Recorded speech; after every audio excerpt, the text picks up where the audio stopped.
From Sunny Beach, we reach Nesebar, one of the pearls of Bulgaria, by car or ship in a short time. The ancient Mesembria has been a museum town since 1944 and a part of the UNESCO World Heritage. The town, with a population of 9,500, is mainly known for its wooden houses built in the 19th and 20th centuries, while the relics of its distant past are not so eye-catching. Nesebar was built on an 850-meter-long and 300-meter-wide peninsula, which is linked to the mainland by a narrow dam.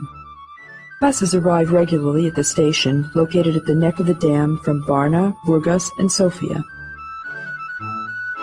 Over 30 centuries ago, the first inhabitants of the settlement were Thracians, who inhabited the northeast part of the Balkan Peninsula.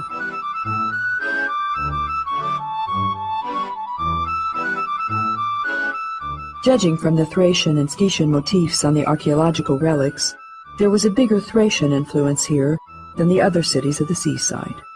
The craftsmen of Mesembria made the weapons and helmets for the neighboring Thracian tribes.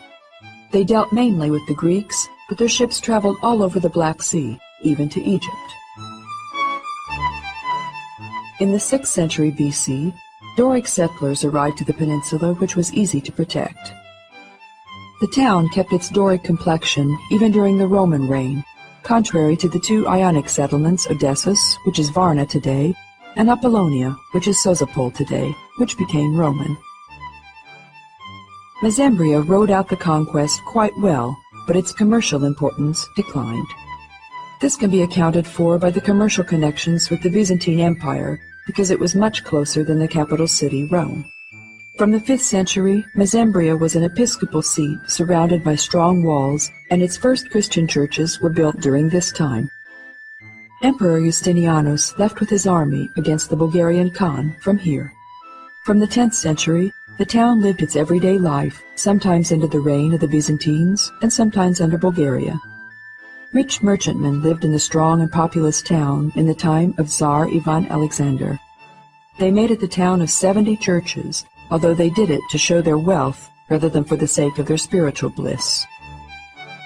In the 15th century, the foraged, emptied coast had been conquered by the Turks, and the peninsula was in an exceptional situation. The Turkish traveler Evliya Çelebi writes, "The small but totally intact, fortified town is inhabited mainly by Greek people. It's abundant in vineyards and fruit gardens. Its main products are grapes, wine, and salt. In the harbor, many kinds of fish are sold." None of the Christian churches was converted into a mosque. The destruction of the town happened later in the 18th century, when the front of the Russian-Turkish War encroached upon them. Local people talk about 40 churches, but only 10 of them are intact, the others but ruins. The most significant ones are the Church of the Almighty and the Church of St. John the Baptist. Both were built during the early phase of Byzantine architecture. The floor plan of both buildings takes the shape of a Greek cross, and the exteriors are ornamented by blind arches with brick patterns.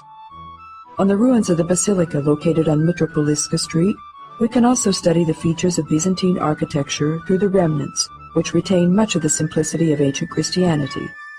The 25-meter-long, three-aisle basilica is the oldest church of the town.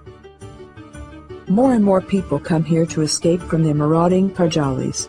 In this way, the population of Nesebar replenished, and the town, once consisting of spacious merchant houses with large courtyards, became a crowded eastern town with meandering streets.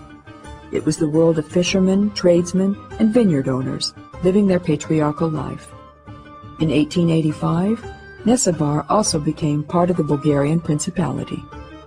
Between 1885 and 1905, houses upholding characteristic Greek traditions were built by fusing the elements of Greek architecture of the Black Sea region and those of the Bulgarian Revival. These houses are present-day monuments.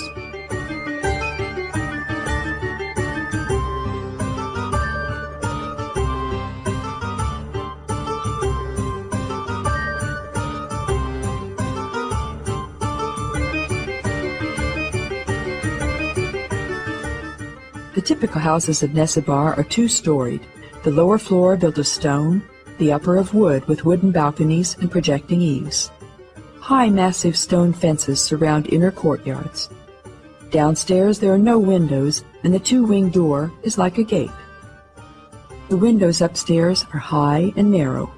In the rooms, the ceiling is held by carved wooden beams.